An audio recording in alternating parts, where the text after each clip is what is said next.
Bom dia a todas. Queremos dar as boas-vindas para você que madrugou aqui conosco para mais um estudo da Escola do Mestre para Mães.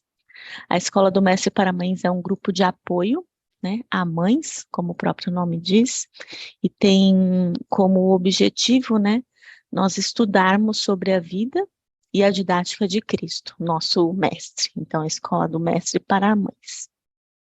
Nós incentivamos aulas particulares diárias com o Mestre dos Mestres, que é Cristo Jesus, e a nossa aula em grupo aqui, nosso estudo em grupo, todas as terças-feiras, às 5 horas da manhã aqui pelo Zoom. Além dos nossos encontros aqui pelo Zoom todas as terças-feiras, nós também temos o nosso encontro semanal de oração, às sextas-feiras, também às 5 horas, onde nós intercedemos pelo nosso grupo. Nós clamamos pelo Espírito Santo, nós louvamos a Deus e oramos ali em união, pelo mesmo propósito.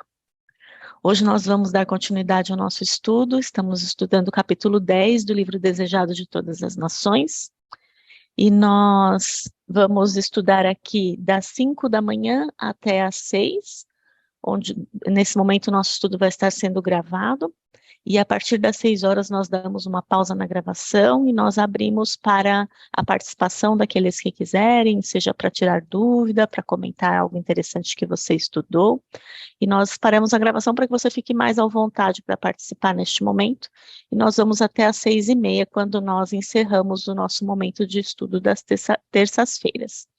Nós incentivamos você, recomendamos fortemente que você estenda esse convite a outras mães, outras pessoas que você conhece, que têm esse desejo de aprender com o mestre, para estarem conosco aqui durante esses momentos da manhã. O nosso estudo, além do livro Desejado de Todas as Nações e a Bíblia Sagrada, ele é acompanhado por um guia de estudos, que é elaborado online, né? Cada semana, ou a cada determinado período, nós vamos atualizando esse guia com os próximos momentos de estudo, e esse guia de estudo está disponível gratuitamente no site do Ministério Familiarizando. A Cris vai colocar aqui no chat para nós o endereço direitinho. Se você ainda não tem o guia, entra lá na Escola do Mestre, baixa o seu guia. Você pode até fazer um esqueminha para você ir voltando e estudando as lições anteriores, em paralelo, enquanto você estuda conosco a lição vigente, que é a lição do capítulo 10. Acredito que dei todos os recadinhos. Mais uma vez dou as boas-vindas a todos aqui, familiarizando.org. Entre e baixe o seu material. Lá você também tem o link de acesso para o nosso grupo no Telegram, para os dois grupos que nós temos, o grupo da Escola do Mestre para Mães e o grupo de oração da Escola do Mestre para Mães, onde a gente coloca todos os pedidos e onde a gente também faz o nosso chat de vídeo de oração todas as sextas-feiras. Então, neste momento, eu convido você a curvar a sua fronte para nós orarmos e pedirmos, né, a participação do nosso grande tradutor, intérprete, o Espírito Santo. Oremos. Querido Deus e amado Pai, nós te louvamos, Senhor, por mais uma madrugada que o Senhor nos despertou e trouxe até aqui, para estudarmos juntas com Cristo e sobre a vida e a didática de Cristo, Senhor, o nosso grande exemplo. Que o Teu Santo Espírito possa se fazer presente aqui conosco, Senhor, e nos dar entendimento, nos ajudar a entender o que estamos estudando, como isso conversa com a nossa vida, com a nossa necessidade, com o nosso lar, com a educação que damos para os nossos filhos, com o santuário que temos em nossa família. Enfim, Senhor, que o Senhor possa completar a obra que o Senhor iniciou na vida de cada uma de nós, que tudo que vejamos, estudemos aqui seja para contribuir para o cumprimento dos planos que o Senhor tem para a vida de cada uma de nós aqui. Pedimos uma bênção especial sobre a vida da Marili, do Ministério Familiarizando, que o Senhor possa estar com ela agora, que vai conduzir o estudo, que o Senhor que fale por meio dela, que tudo que ela diga seja compartilhado com base no direcionamento do Teu Santo Espírito. Esteja também com cada participante, com seu coração, com as suas lutas, sabemos que muitas vezes o inimigo tenta nos impedir, é um filho que acorda, é um sono que pesa, é uma noite não dormida, mas sabemos que somos mais do que vencedores em Cristo Jesus. Então, nós pedimos por essa bênção especial e agradecemos desde já, porque sabemos que o Senhor ouve as nossas orações. Obrigada por tudo. Fica com as mães que por algum motivo ainda estejam lutando com o convite de estar aqui, que elas possam se sentir intimadas, Senhor, a estar aqui conosco. Tudo isso nós pedimos e agradecemos, não porque haja qualquer mérito em nós, Senhor, somos pó. Mas pedimos nos méritos de Cristo Jesus, que nos dá e nos deu o perdão sobre o nosso pecado, a vitória sobre a tentação, e é por ele que rogamos e agradecemos. Amém. Bom dia, mamães, como vocês estão? Têm conseguido imitar o mestre? Esse é o nosso objetivo aqui na Escola do Mestre, imitarmos o mestre, o grande mestre Jesus. Ele é o nosso modelo, nosso exemplo, e a gente está aqui na Escola do Mestre para isso, simplesmente, unicamente para isso, para a gente aprender do mestre, como diz a palavra de Deus, né? Como disse Jesus, aprendei de mim que sou manso e humilde de coração. Então a gente está aqui para aprender do mestre, para conhecê-lo, para imitá-lo. E a gente está no estudo 15, então, sobre João Batista. Esse é um estudo, está sendo um estudo extenso, porque tem muitos tópicos que são muito importantes, muito relevantes para nós mães, para qualquer questão, né? Mas a nossa ênfase aqui na Escola do Mestre são as mães, é a maternidade, como que a gente pode aplicar tudo isso que a gente aprende sobre Jesus à nossa realidade de mãe. Então, a gente estudou na semana passada sobre o local onde João Batista morava, sobre a educação de João Batista, onde ele foi educado, como ele foi educado, e também sobre o vestuário de João Batista. E a gente viu o que que a gente pode aprender com isso. Está escrito que João Batista é representante dos cristãos que viveriam nos últimos dias. A gente vai ver mais detalhadamente isso na última pergunta. Confere lá no seu guia de estudo. Não tem, como a Fê falou, né? Baixa lá no familiarizando.org. E então a gente tem muito a aprender com a vida de João Batista. E o desafio desse estudo está sendo fazer um estudo comparativo sobre a vida de Elias, do segundo Elias, que é João Batista, e do terceiro Elias, que é o povo de Deus dos últimos dias. E traçar um plano familiar para você e sua família se adequarem a esse estilo de vida que Deus deseja para o terceiro Elias. A gente vai ver um pouco mais sobre essa questão do terceiro Elias, primeiro Elias, né, e terceiro Elias. O segundo Elias é João Batista. Então, a gente vai ver um pouquinho mais sobre isso nas próximas perguntas, mas é um estudo que você já pode ir fazendo aí individualmente, com a sua família, né, fazer um paralelo aí da vida de Elias, da vida de João Batista e da vida, do estilo de vida do povo remanescente, que está responsável por preparar o caminho para a segunda volta de Cristo, assim como João Batista estava responsável por preparar o caminho para a primeira vinda de Cristo. E a cada estudo nós temos um desafio, né? E são desafios aí cumulativos, são desafios para nós mães praticarmos a cada dia.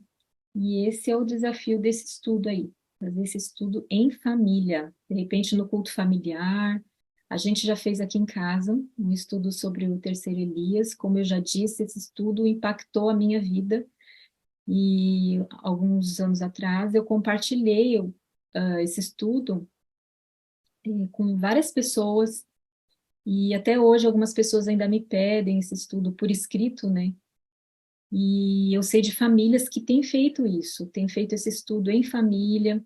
Teve uma vez que uma família veio aqui passar um fim de semana com a gente, e a gente fez esse estudo com as duas famílias que estavam aqui, né? E foi muito especial, porque a gente tem a vida de João Batista, a vida de Elias e a vida de João Batista tem tudo a ver com a nossa vida hoje, o estilo de vida que Deus espera que a gente tenha hoje. E hoje a gente vai ver, estudar sobre dois aspectos da vida de João Batista: a alimentação e como ele lidava com as tentações. Dois assuntos muito importantes. Então, o primeiro assunto é como era a alimentação de João Batista. Acho que todo mundo sabe, né? É bem famosa a alimentação de João Batista. E está escrito lá em Mateus 3:4. Pega lá sua Bíblia, seu caderno de anotações, o seu guia de estudo e o seu aplicativo. Para esse estudo que a gente está fazendo, é muito importante você ter o aplicativo EGW Writings. Escreve aí, Cris, no chat, por favor. EGW Writings. Esse aplicativo é básico para qualquer adventista, porque ele tem ali a Bíblia, né? E, inclusive, você pode encontrar ali a Bíblia em várias línguas e versões. E tem todos os livros ali de Ellen White, em português, em inglês, em outras línguas também. E a gente sabe que os escritos de Ellen White são inspirados por Deus, pelo Espírito Santo, né? E então esse aplicativo é básico para você. Você não tem, baixa e acompanha com a gente. Hoje a gente vai ler alguns textos aqui que a gente vai encontrar nesse aplicativo. Bom, então, quanto à alimentação, como que era a alimentação de João Batista? Alguém poderia me ajudar aí? O que está escrito lá em Mateus 3:4? João usava uma roupa feita de pelos de camelo e um cinto de couro, e comia gafanhotos e mel do mato. Obrigada, Adriana. Bom dia. Bom dia. Gafanhoto, como assim? João Batista comia gafanhoto, aquele insetinho? Que gafanhoto é esse? Se vocês digitarem lá no Google gafanhoto e alfarroba, vocês vão encontrar ali na Wikipédia e em outros sites que a alfarrobeira também é conhecida como árvore do gafanhoto, por conta do formato de suas vagens e como se prendem na árvore, como o animal. E até tem uma foto aqui, a gente olhando assim, parece mesmo um gafanhoto. E essa árvore é conhecida, o nome tradicional da alfarrobeira é pão de São João, exatamente porque esse era o alimento de João Batista, né? Dizem os pesquisadores que era esse o alimento dele. Esse era o gafanhoto que ele comia, não era o inseto, como alguns talvez possam pensar aí à primeira vista. E é interessante que hoje em dia a gente está redescobrindo esse alimento, né? Hoje em dia tem muitos de nós usamos a alfarroba na nossa alimentação. Muitos usam a alfarroba substituindo o chocolate. Esses dias mesmo a gente comeu uma mousse, né? Dá para a gente fazer mousse de alfarroba, bolo de alfarroba. A gente sempre tem alfarroba aqui em casa, alfarroba em pó. E João Batista comia, né? Esse alimento. Inclusive, eu já comi ele direto da vagem uma vez. Então, esse era o alimento de João Batista. E mel. E hoje também nós temos usado mais o mel na nossa alimentação, substituindo o açúcar, né? Tem muita gente que hoje está entendendo os prejuízos do açúcar, qualquer tipo de açúcar, e está recorrendo ao mel, né? Inclusive aqui em casa, a gente mora no sítio, e a gente tem algumas caixas de abelha, a gente cultiva nosso próprio, a gente produz nosso próprio mel. Então, são dois itens que fazem parte da alimentação de muitos de nós hoje em dia, né? E está escrito ali no livro O Desejado de Todas as Nações, que é o livro, nosso livro de estudo, na página 60, parágrafo 4, que João Batista comia gafanhotos e mel silvestre achados no deserto e bebia a água pura que vinha das montanhas. Água pura. E no livro Testemunhos para a Igreja, volume 3, na página 62, parágrafo 1. Então, vai lá no seu aplicativo, acompanha aí com a gente. Abre o seu aplicativo, aí você vai lá onde tem, dependendo da versão do seu celular, do seu celular, talvez seja diferente aí como aparece aí, né, o aplicativo. Mas aqui no meu aplicativo, o GW Writings, tem uma lupa, assim que abre o aplicativo, tem uma lupa, desenho de uma lupa no topo da tela.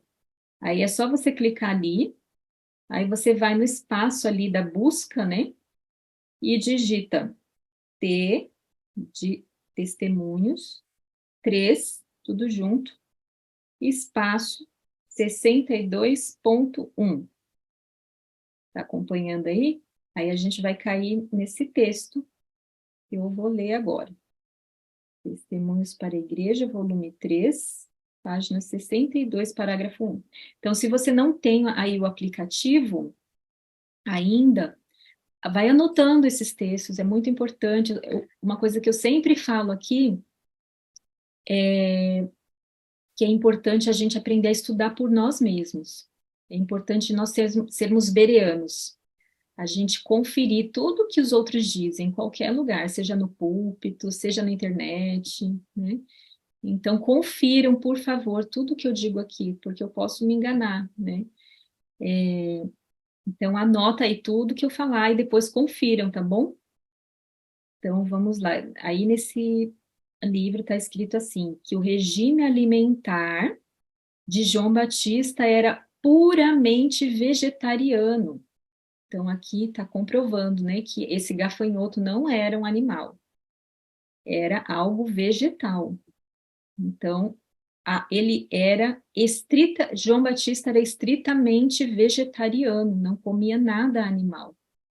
Mais uma semelhança com muitos de nós que estão buscando esse estilo de vida, né? Hoje em dia, cada dia mais está aumentando o número de pessoas vegetarianas estritas, né? Hoje chamadas de veganas, né? Então, João Batista não era vegano, porque ele comia mel, né? Os veganos comem mel, mas o regime alimentar dele era puramente vegetariano, composto de gafanhotos e mel silvestre, o que está escrito aí. E a segunda parte da pergunta, por que João Batista se alimentava assim? Por que a alimentação dele era puramente vegetariana? Por que a alimentação dele era assim, aparentemente, né? Por que era tão simples? Na página 59.5 do Desejado de Todas as Nações. Então, para você achar aí no seu aplicativo o livro Desejado de Todas as Nações, é só você digitar as iniciais do título do livro, né? Então, vai lá em busca e digita DTN, de Desejado de Todas as Nações, espaço 59.5. Aí vai aparecer esse texto que eu vou ler agora. Então, está escrito ali que João devia assumir a posição de reformador por sua vida abstinente. O que é uma vida abstinente? Que se abstém de certas coisas, né? De coisas nocivas. Ele devia constituir uma repreensão para a sua época. A vida dele, não só a pregação dele, a gente vai ver depois sobre a pregação dele, mas não era só a pregação dele que era uma repreensão às pessoas. A vida dele era uma repreensão, a alimentação dele era uma repreensão para a sua época. Daí as instruções dadas aos pais de João, uma lição de temperança dada por um anjo do trono do céu. Como a gente viu aqui na semana passada, temperança é o quê? Lá no livro Temperança, então você digita lá no aplicativo TE, espaço 138.2. Então, na página 138 do livro Temperança, está escrito que a verdadeira temperança nos ensina a dispensar, deixar de lado, inteiramente, totalmente, todas as coisas nocivas. Não é um pouquinho do que é ruim, e um pouco do que é bom, ou muito do que é bom, e um pouquinho do que é ruim. Aqui diz que a verdadeira temperança nos ensina a dispensar inteiramente todas as coisas nocivas e usar judiciosamente, com sabedoria, né, com bom senso, com equilíbrio, aquilo que é saudável. Então, talvez, se você está buscando seguir isso aqui, você já tenha ouvido alguém falar assim, não seja extremista, você precisa ter equilíbrio, né? Não é bem assim, não seja radical. Não tem problema usar um pouquinho disso, usar um pouquinho daquilo, comer isso de vez em quando. Mas aqui o que está dizendo? A verdadeira temperança é comer só o que é bom, o que é saudável. E com sabedoria, porque até o que é saudável pode fazer mal, se a gente comer demais, se não combinar os alimentos direito, né? E na página 62.6, parágrafo 6 do Desejado de Todas as Nações, está escrito que ele denunciava, João Batista denunciava a corrupção nacional e repreendia os pecados dominantes através da vida dele.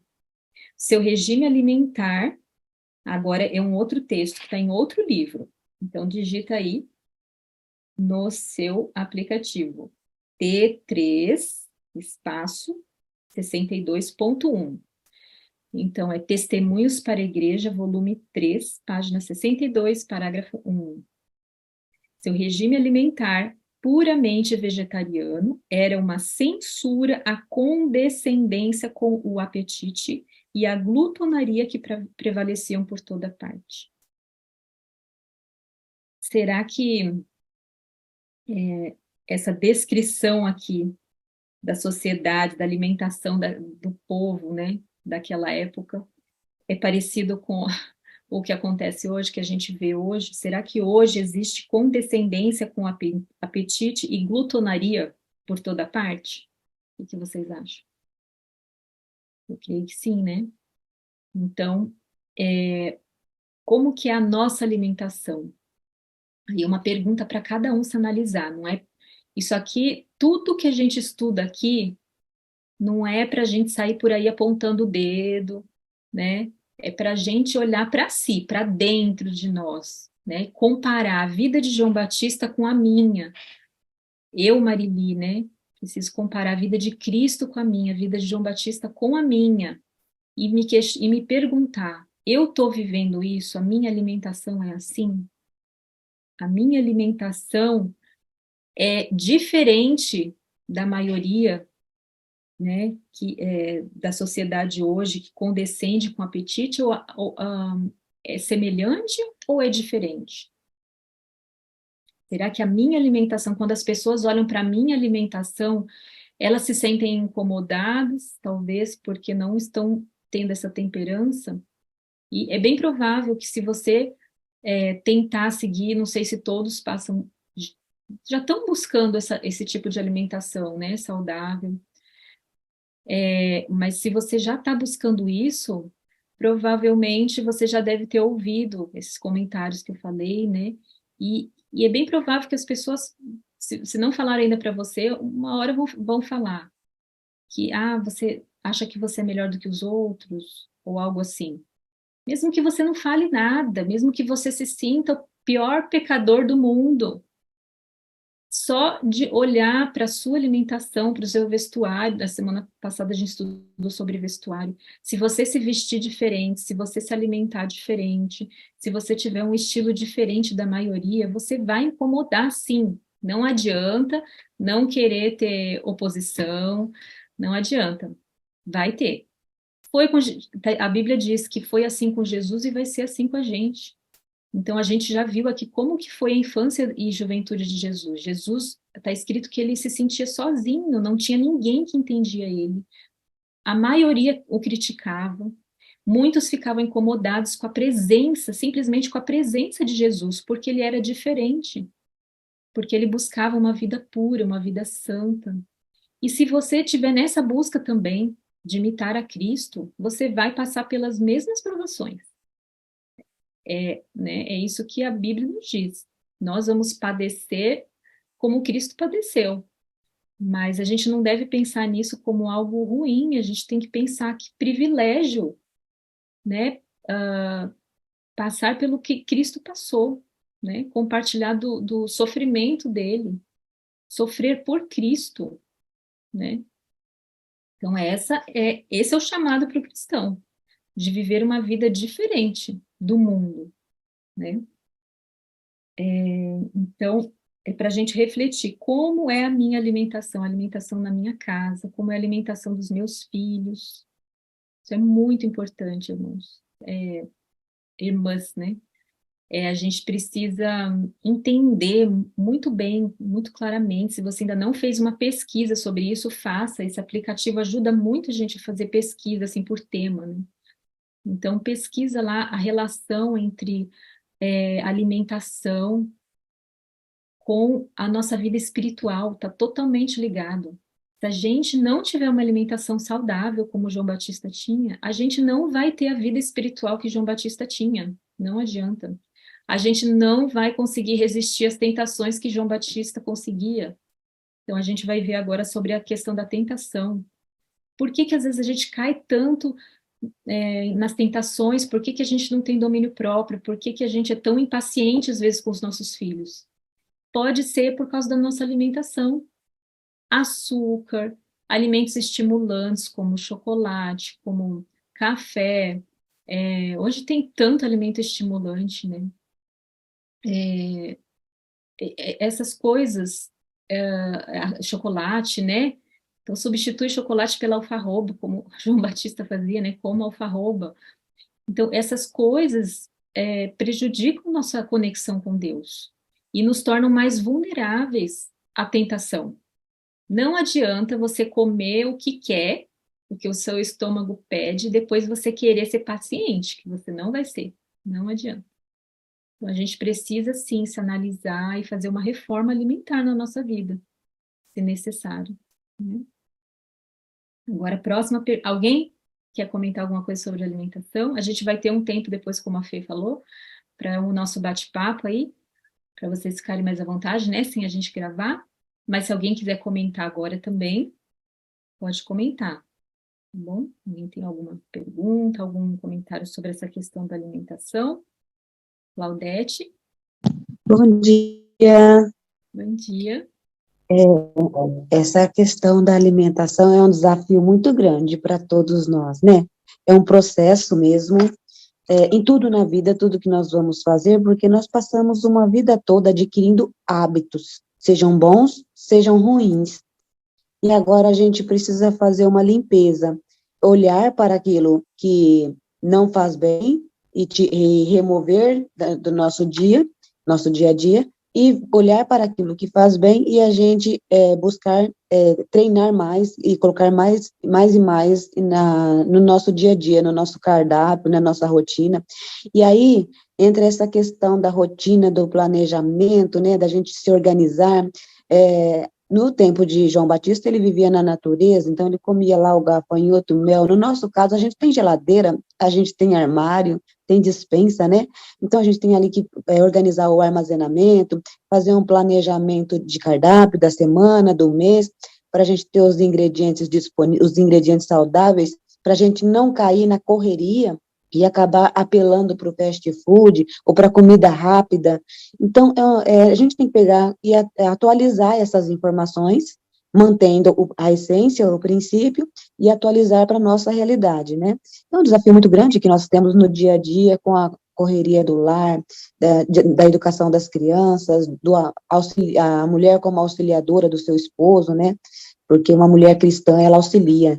Então, essa administração, essa mulher sábia que vai dirigir tudo ali, precisa, dia após dia, ter um planejamento de todas as áreas da vida, das 12 áreas da vida, para que a gente possa conseguir fazer que essa engrenagem do lar funcione de forma sistêmica e prazerosa, para que nós tenhamos prazer nas coisas de Deus e para que o sábado seja um deleite, para que a gente tenha prazer em receber o sábado. Nós vemos muito que, o dia da preparação é sexta-feira. Não, o dia da preparação, para mim, para minha família, é o domingo, porque ali no domingo já deixo tudo estruturado, e aí eu vou fazer as atividades durante a semana, inclusive a rotina da cozinha. Obrigada, Claudete. Ótima dica. Planejamento é fundamental, muito importante. A Lúcia falou aqui que ela deixou por um tempo o açúcar, mudou alguns hábitos alimentares, e isso ajudou na questão do sono, porque foi um período que ela não estava dormindo bem, estava tendo insônia, com certeza. Então, quanto a gente, de repente a gente até está comendo uma alimentação saudável, mas come demais na hora de dormir, né? E aí isso afeta o sono, aí no dia seguinte você fica impaciente, irritada com as crianças. Por quê? Porque não dormiu direito. E por que não dormiu direito? Porque não se alimentou direito, né? Então é um efeito dominó, uma coisa leva a outra. Eu sempre falo aqui em casa, né, que um pecado puxa o outro. Então a gente tem que sim ser estritamente temperante, né? Para não cair nas tentações, né? Como a gente vai ver em seguida aqui. E a Fê falou, fez um comentário aqui também muito bom, que muitas pessoas também se sentem motivadas pelo testemunho. Então eu disse assim que o nosso testemunho incomoda os que não querem mudar de vida. Vão incomodar mesmo, assim como aconteceu com Jesus, né? Mas, por outro lado, muitas pessoas podem se sentir motivadas pelo nosso testemunho. As pessoas que querem mudar, que querem algo melhor, né? E a Fê, eu gosto porque a Fê é muito otimista, né, Fê? Então, ela sempre, se ela olha um copo meio na metade ali, ela vai dizer que o copo está meio cheio, não que ele está meio vazio, né? Ô, Fala aí. Mari, eu queria fazer mais um comentário na linha desse testemunho, assim, uma coisa que aconteceu na minha vida, que foi um divisor de águas, é que eu fui com meu esposo e nós passamos 10 dias numa clínica de estilo de vida saudável. E aí você vive esses princípios com outras pessoas que já vivem isso e você vê que não é difícil. Porque quando você não tem esse estilo de vida de João Batista e você tem anos de estilo de vida de Sodoma e Gomorra, muitas vezes parece muito difícil, parece uma comida muito difícil de preparar, e ao contrário, você vive ali na prática a simplicidade, não só da alimentação, mas até dos 8 remédios naturais, né? E eu Exatamente. queria compartilhar aqui um estudo que a gente teve agora no GYC Mission. O Chad Krusner, ele compartilhou conosco uma pesquisa, na verdade uma experiência que foi feita numa unidade penitenciária. Eles dividiram o presídio em 2 grupos. Um grupo ia se tornar vegano, né? E o outro grupo poderia continuar comendo carne. Só que eles não disseram que presos iam para que lado, eles puseram para os presos escolherem. E a primeira surpresa é que 85% deles escolheu ser vegano. E foi para o lado da prisão que não iria consumir carne. E a taxa de reincidência caiu para 15%. Uau! E, infelizmente, alguns anos depois, eles fecharam esse presídio, porque não era do interesse, né? Existe uma grande indústria por trás dessa questão prisionária, não só nos Estados Unidos, mas em todos os lugares, mas mostra aí como que a alimentação, o estilo de vida, ele mexe com a nossa pecaminosidade, né? Com os Sim. nossos comportamentos pecaminosos. Achei Muito muito bom, interessante. Fê. E essa é uma pesquisa que você pode fazer também ali no aplicativo GW Writings. A carne favorece os instintos animais, né? Então, é, a gente fica mais fraco para resistir à tentação. Os apetites, as paixões, as vontades ficam muito fortes, né? Se sobressaem ao racional. Isso é científico, né? Como a Fê falou aí. Não é simplesmente um assunto, uma questão espiritual. Mas a ciência comprova isso, né? Só corrigindo, não é 15%, é 2%. Ah, sim. Mas de qualquer forma, faz diferença, né? Bom, então, passando para outra questão da tentação. Então, como eu disse, uma coisa está ligada à outra. O nosso estilo de vida está totalmente ligado com a nossa vida espiritual. Se a gente vai ter o estilo de vida, nosso estilo de vida vai dizer, em grande parte, se a gente vai ter vitória ou não sobre as tentações. Bom, então, continuando. Pergunta 11. Como João Batista lidava com as tentações? E como nós lidamos com as tentações? Essa é uma questão muito importante, muito delicada, né? Então, está escrito ali na página 60 que João Batista preferiu renunciar às diversões e luxos da vida pela rigorosa disciplina do deserto. Foi uma escolha, ele preferiu viver afastado ali da cidade, né, das tentações, do luxo, das diversões, para ter mais disciplina. Então, a vida, assim, mais simples, né? E hoje eu vejo que eu fico muito feliz de ver que muitas pessoas estão entendendo isso, estão percebendo a importância da gente viver uma vida mais simples, mais perto da natureza, né? Afastada dos grandes centros, né? Porque é uma vida, não é uma vida fácil, né? Muita gente foi para a cidade, né? Vai para a cidade para ter uma vida mais fácil, mais cômoda. Só que essa comunidade, João Batista fez o caminho inverso. Essa comodidade muitas vezes cria uma série de problemas para a nossa vida. Então, a disciplina, a rigorosa disciplina, é importante, né? E está escrito também na página 60 que para ele a solidão do deserto era um convidativo lugar de escape. Então, o local onde ele escolheu, que ele escolheu para morar, era um lugar de escape, onde ele fugia da sociedade, quase geralmente contaminada de suspeita, incredulidade e impureza.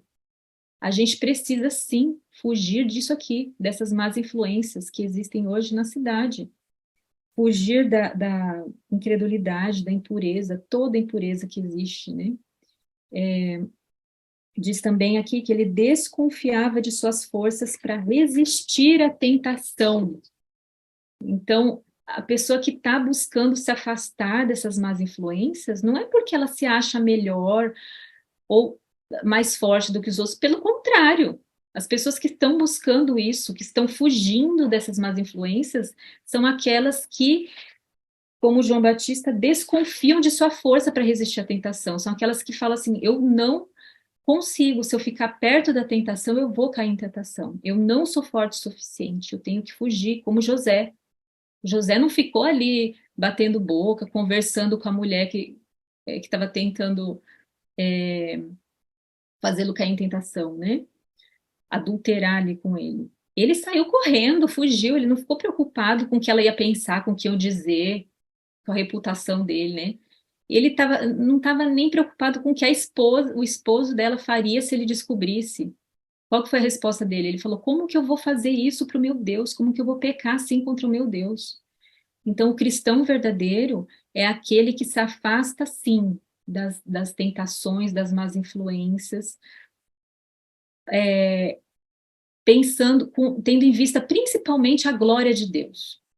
Pensando assim: como que eu vou fazer isso? Como que eu vou me arriscar a cair em tentação, a pecar? Como que eu vou ficar aqui nesse lugar correndo o risco de cair em tentação, de pecar e pecar contra o meu Deus? Não, eu vou sair daqui, vou fugir daqui. Foi isso que João Batista fez. E ele fugia do constante contato com o pecado. Então, será que ele era um eremita? Ele vivia isolado das pessoas? Não, vou ficar aqui sozinho, eu comigo, né? E os outros lá que, né, se virem. Não. Ele fugia do constante contato com o pecado. Infelizmente, ele tinha que ter contato com o pecado de vez em quando. Mas como que era esse contato? A gente vai ver aqui nos próximos textos. Então, ele fugia desse constante contato com o pecado para não perder o sentimento de sua inexcedível culpabilidade. E ele fugia do constante contato com o pecado para ele não perder para a consciência. Sabe quando você insiste numa coisa que você sabe que é errada e a consciência vai doendo cada vez menos? Isso é o Espírito Santo que vai se afastando. Esse negócio de consciência doer, na verdade, é o Espírito Santo. Quanto mais você insiste naquele pecado, mais o Espírito Santo vai se afastando, mais fraca vai ficando a voz da consciência, que na verdade não é a voz da consciência, é a voz do Espírito Santo, né? Então, ele não queria perder essa sensibilidade, essa percepção da voz de Deus. Então, ele fugia do pecado, sim, do constante contato com o pecado. Então, quando a gente busca se afastar das más influências, vai ter gente que vai se incomodar, sim, também, assim como a gente falou da questão da alimentação. Vai ter gente que vai falar para você, você se acha melhor do que os outros, E o evangelismo, como que você vai pregar para as pessoas? Jesus não era assim, ele se misturava com as pessoas, a gente tem que ser o sal da terra. Sim, Jesus se misturava com as pessoas, mas com que idade que ele começou a se misturar realmente ali com as pessoas? Com 30 anos. Na infância e adolescência, ele cresceu ali nas montanhas, no campo, né? Então, o ministério dele foi quando ele já era um adulto maduro, com lóbulo frontal totalmente formado. E isso acontece com 30 anos de idade. É aí que a gente atinge a maturidade, com 30 anos. Aí, quando se formou, terminou de se formar o lóbulo frontal dele, aí ele falou, agora eu posso me misturar e não cair em tentação. Então, com João Batista também seguiu o mesmo esquema, né? E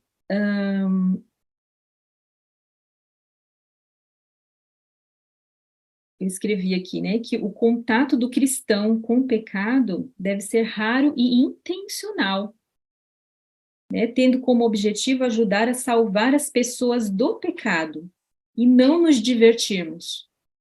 Era isso que Enoque fazia também. Então, quando a gente se mistura, a gente tem que sempre perguntar, tá sondando as nossas intenções, o que vai no nosso coração. Por que eu vou participar desse evento social? Por que eu vou me misturar? Por que que eu vou correr o risco de cair em tentação ali? Por quê? Eu vou ali para pregar? Eu vou ali para evangelizar? Ou eu vou ali para me divertir?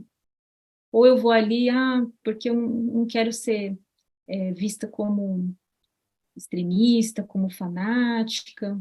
A gente tem que pensar quais são os meus motivos. Então, qual que era o motivo de João? Quando João se misturava, era para quê? Na página 60 do Desejado de Todas as Nações, no parágrafo 5, está escrito que a vida de João não era passada em ociosidade, em ascética tristeza, né? Ele não ficava ali se lamentando, triste, em isolamento egoísta, não. Ele ia de tempos em tempos. Ele não morava na cidade. Ele ia à cidade de tempos em tempos, misturar-se com os homens. Para quê? Aqui diz que ele ficava ali observando, ele observava, era um observador interessado do que se passava no mundo. Meditando e orando na solidão, buscava cingir. O que é cingir? Cingir é rodear, cercar. Então, ele procurava se cercar a alma para a obra de sua vida.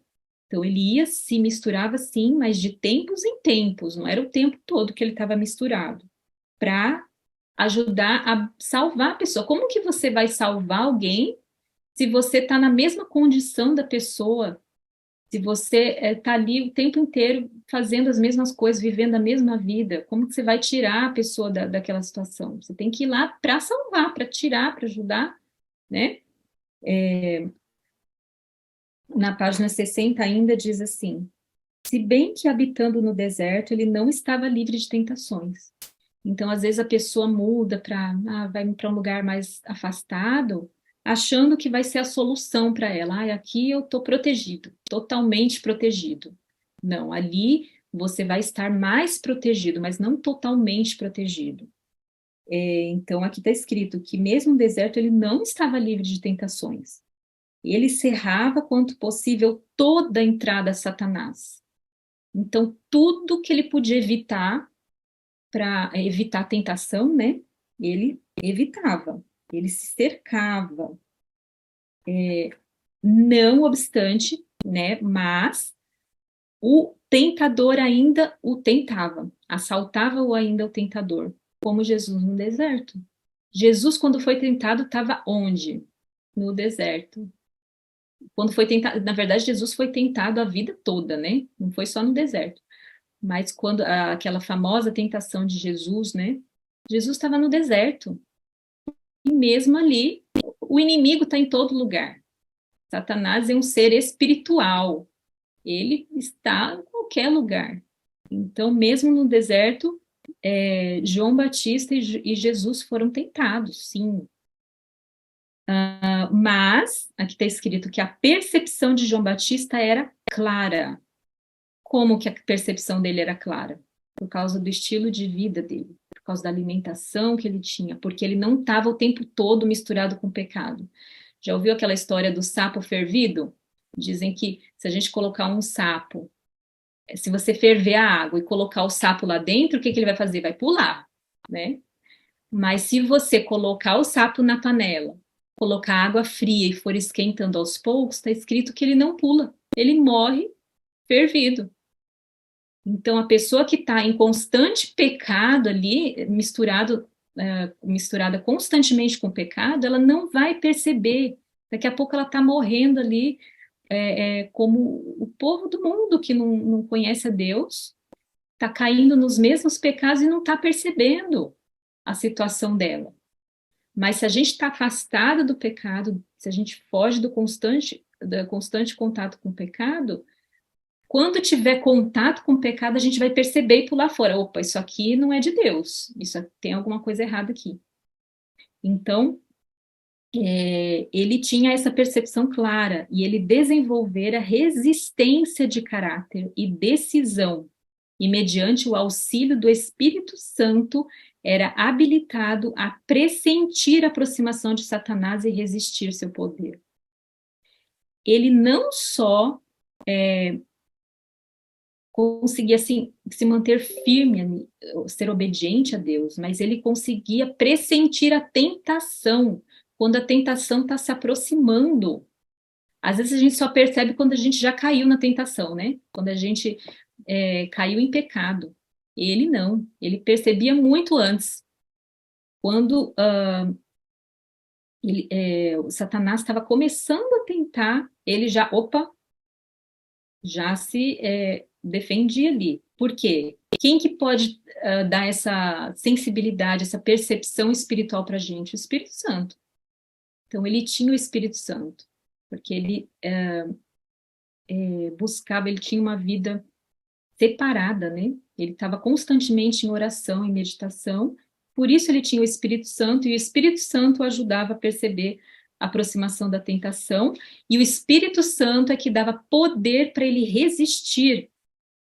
Então, aqui diz que ele era capaz não só de pressentir, perceber a aproximação da tentação, mas resistir à tentação. Você é capaz de perceber a tentação, cada tentação, e resistir cada tentação? Essa é uma pergunta muito importante, né? Então, o nosso maior desafio, hoje eu vejo que muita gente está saindo da cidade, a gente tem visto cada crime terrível, né? Todo dia tem crimes terríveis, né? A gente viu esses dias crimes que aconteceram hediondos, né? Assim, na escola, aconteceram na escola, crianças inocentes ali. Então, o mal tá terrível. Tem hora que eu olho para essas coisas, eu penso, Senhor, parece que o Espírito Santo já se retirou da terra. Mas a gente sabe que não, ainda não. Imagina quando se retirar. Então, a gente não espere isso acontecer para você sair. do meio de tudo isso. Não espere o Espírito Santo ser retirado, porque aí vai ser tarde demais. Hoje é o tempo da gente se afastar dessas más influências. Então, o maior desafio não é a gente se afastar de tudo isso, né? As pessoas estão saindo da cidade, indo para o campo, mas o maior desafio ainda não é sair da cidade. O maior desafio é tirar a cidade do nosso coração, né? E essa é uma obra que só o Espírito Santo pode fazer, porque é uma mudança de gostos, uma mudança de hábitos, é uma mudança de natureza. Será que o Espírito Santo pode mudar minha natureza hoje? Está escrito que nós podemos ser participantes, se não me engano é Colossenses 1:27, se eu não me engano, depois você procura lá o texto. Então, nosso desafio, o Espírito Santo pode mudar a nossa natureza, nós podemos ser, aqui ó, não, confundi com outro texto, é 2 Pedro 1:3-4, para que vocês sejam participantes da natureza divina, escapando da corrupção que pela concupiscência há no mundo. Então, é isso que a gente tem que buscar, irmãos, irmãs. Não podemos nos apegar à nossa própria, ficar falando, mas eu tenho natureza pecaminosa. Sim, a gente tem natureza pecaminosa, é exatamente por isso que a gente tem que fugir da tentação. Porque a gente não tem capacidade para resistir à tentação. A gente é fraco, pobre, miserável, né? A gente precisa de Cristo, do Espírito Santo, a gente precisa ir para um lugar onde a gente possa se apegar a Deus com todas as nossas forças, onde a gente possa se conectar melhor com Deus, porque no meio do barulho, no meio da confusão, no meio da criminalidade, das tentações, não dá para a gente se apegar a Deus, não dá para a gente se conectar com Deus. Então, a nossa natureza é pecaminosa, sim, mas ao invés da gente focar na nossa natureza pecaminosa, a gente tem que focar nessa promessa aqui, que a gente pode se tornar participantes da natureza divina. Olha que coisa maravilhosa, através de Cristo Jesus. Quantas promessas a gente tem na palavra de Deus, né? Que em Cristo nós podemos ser mais do que vencedores. Não veio sobre vós tentação senão humana, mas fiel é Deus e não vos deixará tentar acima do que podeis. Olha isso. 1 Coríntios 10:13, anota aí. Se você não sabe ainda, decore esse texto, decore. Esse texto já me ajudou muitas vezes em muitas tentações, que pareciam impossíveis ser resistidas. E aí o Espírito Santo me fez lembrar, porque o Espírito Santo só vai te fazer lembrar do que você decorar, do que você estudar. Então, decore, porque quando vier a tentação, o Espírito Santo vai te fazer lembrar dessas promessas, né? Então, o que diz lá em 1 Coríntios 10:13? Tem até uma musiquinha, né, que ajuda a gente a decorar esse texto, né? Não veio sobre vós tentação, senão humana, mas fiel é Deus que não vos deixará tentar acima do que podeis, junto com a tentação, dará também o escape, para que a possais suportar. 1 Coríntios 10:13. Nossa, a essa hora 5 horas da manhã é difícil cantar, né? Tô rouca aqui. Mas acho que deu para entender a mensagem, né? Hoje eu não consegui passar assim, tudo que eu gostaria sobre essa questão da tentação. Tem mais alguns textos que eu gostaria de compartilhar com vocês, mas nosso tempo está no fim aqui. E então, na próxima semana, acho que a gente continua, fala mais um pouquinho sobre essa questão da tentação. Mas nesses últimos 5 minutinhos, eu gostaria de ler mais alguns textos sobre a questão da tentação. Lá em Marcos 14:38 está escrito: vigiem e orem para que não caiam em tentação. Se a palavra de Deus nos diz, façam isso para vocês não caírem em tentação, é porque é possível não cair em tentação, concorda comigo? Será que Deus ia pedir para a gente fazer uma coisa, dizer algo que não é possível? Não. Mas a gente precisa fazer o quê? Vigiar, estar atentos, alerta o tempo todo. Porque o inimigo anda ao nosso redor como leão procurando nos tragar. Então, é estar atento o tempo inteiro e orar sem cessar, não é orar só de manhã, é Muito bom orar esse horário, né? No silêncio da madrugada, mas não é só nesse momento, é o dia todo a gente tem que estar em oração. Orem sem cessar, 1 Tessalonicenses 5:17. Tiago 4:7, o que diz lá? Portanto, sujeitem-se a Deus, mas resistam ao diabo, e ele fugirá de vocês. Quando que o diabo foge da gente? Quando a gente resiste. Então, a gente precisa resistir, se apegar a Cristo. Sozinho a gente não consegue nada. Não tente fazer nada sozinho, porque sem mim nada podeis fazer, Jesus disse, né? Mas em Cristo somos mais do que vencedores. Para os homens é impossível, mas não para Deus. Está escrito lá em Marcos 10:27, né? 2 Coríntios 6:17. Vai anotando esses textos aí. Saiam do meio deles e separem-se deles. Deles quem? Dos descrentes. Não toquem em coisa impura, e eu os receberei. Quem é que está dizendo isso? É Deus. Deus está dizendo para a gente. Saiam do meio dos descrentes, separem-se do pecado, separem-se das más influências. Não toquem em coisas impuras, não vejam coisas impuras, não comam coisas impuras, não ouçam coisas impuras. E eu os receberei, então eu os receberei. Não adianta a gente querer que Deus aceite a nossa adoração, que Deus nos aceite impuros do jeito que a gente está. É claro que Cristo aceita que a gente vá até Ele do jeito que a gente está. É claro, porque sem Cristo a gente não pode nada. É Ele que vai purificar a gente. É Deus que dá o arrependimento para a gente. A gente não consegue nem se arrepender, nem perceber os nossos pecados sem o Espírito Santo, né? Então a gente não faz nada sem Deus. Mas Deus aceita sim que a gente vá até Ele do jeito que a gente está.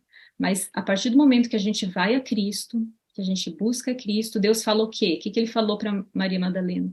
Eu não te condeno. Deus não jogou pedra nela, não ficou criticando, não ficou acusando, mas o que ele disse? Mas vai e não peques mais. Então a gente gosta muito de se apegar, de usar a primeira parte, né? Ah, Deus não condena a gente, mas ele também disse, vai e não peques mais, né? Então, tem muitos outros textos aqui. Era para o povo. Então, a gente viu aqui, né? Que Deus disse para o povo de Israel é o que ele diz para a gente hoje: separem-se do pecado. Era para o povo de Israel viver separado dos outros povos, sabiam? Antes de eles chegarem em Canaã, o que Deus disse? Que todo mal, tudo aquilo devia ser destruído. Não era para eles viverem misturados com os descrentes, nunca foi. Deus nunca quis isso. Misturar é para salvar. Quando a gente se mistura, o cristão se mistura, é só para salvar, com essa intenção. Agora, viver misturado nunca foi plano de Deus. Era para o povo de Israel viver separado dos outros povos para não ser influenciado por mal. Lê lá em Levítico 20:26, Deuteronômio 7:1-6, Números 33, 51-56, está lá, está tudo escrito, não sou eu que estou dizendo, é o próprio Deus. Mas o que aconteceu? O povo não obedeceu, o povo de Israel não obedeceu e se corrompeu. Lê lá Esdras 9:1-2, Salmos 106, 34-42. Então, Abraão também foi chamado para morar longe da tentação, longe das tentações, das más influências, até dos parentes. É fácil a gente se separar, de repente, dos próprios parentes, deixar tudo para trás, para a gente poder viver uma vida separada. O que é santo? É algo separado. E é para isso que Deus chama a gente. Como que a gente vai levar salvação para as pessoas se a gente for igual ao mundo? Como que a gente vai ajudar a salvar o mundo se a gente estiver vivendo da mesma forma? Não dá, né? Então, Deus falou para Abraão, deixa a sua família e vai para um lugar que eu vou te mostrar. Abraão deixou tudo para trás, deixou a casa dele, deixou a família dele e foi para um lugar que ele não sabia onde era. Imagina, parece doido, né? Parece. Com certeza a família deve ter pensado isso. Nossa, pirou. Mas o evangelho, o verdadeiro evangelho é loucura para o mundo. Isso é verdade, é o que Paulo diz, né? O verdadeiro evangelho é loucura, e você vai ser chamada assim de louca, de extremista, de fanática, assim como o Noé foi chamado de fanático. Normal, cristão é visto assim mesmo. É para isso que a gente foi chamado. Então não estranhem, não estranhem se você for visto dessa forma, né? O que importa, tenha sempre em mente, mais importa obedecer a Deus do que aos homens. Atos 5:29. Olha o versinho musicado. Essa música também tem uma música, esse verso também tem uma musiquinha que ajuda a gente a decorar. Use os versos musicados com seus filhos. Para a gente finalizar, na próxima semana eu gostaria de falar um pouquinho mais sobre essa questão, mas finalizando aqui, como que Jesus, uma das formas que Jesus, a gente viu nos capítulos anteriores, né? Uma das formas que Jesus usava para resistir à tentação, para não cair em tentação, era a palavra, eram os cânticos. E a gente, está escrito, guarda a tua palavra no meu coração para não pecar contra ti, né? Salmo 119, Salmo 119, 11, se eu não me engano. E como que a gente pode guardar a palavra no nosso coração? Com os versinhos musicados. A gente sempre tem compartilhado aí, então vai lá em familiarizando.org, tem lá um link, versos musicados, versos bíblicos musicados. Clica ali, você vai entrar num canal do Telegram que a gente criou, e ali tem acho que já temos mais de uns 90 versos musicados ali, musiquinhas muito bonitinhas que as crianças amam, fáceis e diversos. São os versos bíblicos na íntegra. Põe aquilo para tocar durante o dia, ouve no culto, canta no culto, quando estiver viajando, quando estiver trabalhando, quando estiver...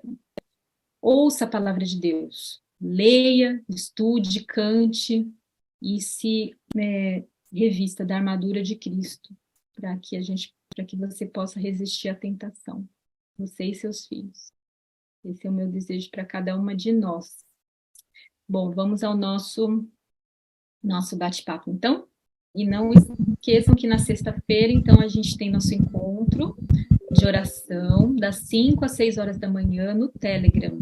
Vai lá no familiarizando.org, tem o link lá, Grupo de Oração para Mulheres. E aí você vai entrar no grupo, a gente faz uma chamada ali, e toda sexta-feira a gente tem tido esse encontro de oração, e isso é uma das coisas que tem nos fortalecido para resistir às tentações. Então, não percam, participem com a gente. E na próxima terça-feira a gente continua nosso estudo, então vamos falar um pouquinho mais sobre essa questão da tentação, pergunta 11, e aí a gente continua, tá bom? Estudem e participem conosco aqui, compartilhando o seu aprendizado. Vamos orar para terminar? Senhor nosso Deus, nosso Pai querido, louvado seja o teu santo nome, porque tu és um Deus de vitória. Temos tantas promessas, Senhor, na tua palavra de vitória. Nos perdoa, porque às vezes nos apegamos às nossas fraquezas, aos nossos defeitos de caráter, aos nossos pecados. Nos perdoa pelos preconceitos, pelo nosso estilo de vida, talvez intemperante, desregrado.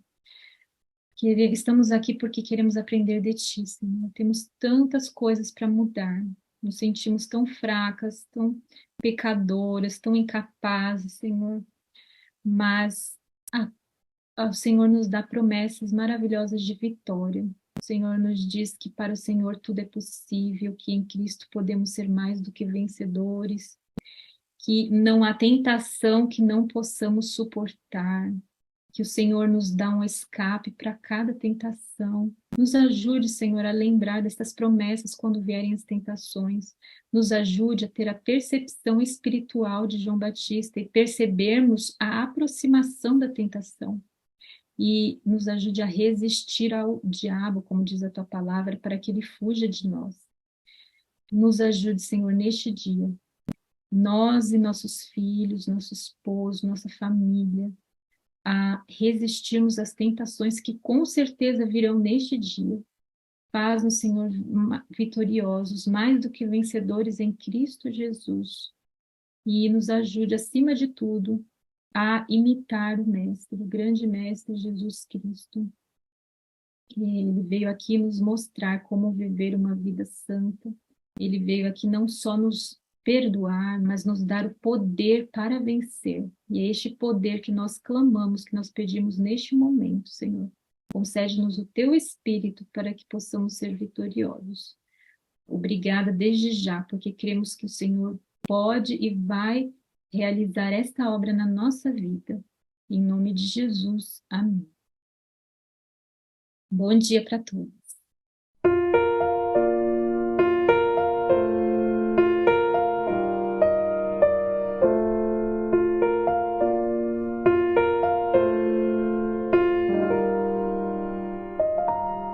Na escola do Mestre aprendi a amar de corpo, de alma e mente ao Senhor, como folhas de outono, espalhar a mensagem, orar, vigiar e servir ao Senhor, ter a cada manhã minha hora tranquila, buscando a Jesus em primeiro lugar, reunindo-me junto ao altar da família, moldando meu caráter para ao céu levar, familiarizando-nos com Deus e Sua palavra, praticando a verdadeira educação, restaurando a imagem do Criador, um propósito divino, a obra da redenção.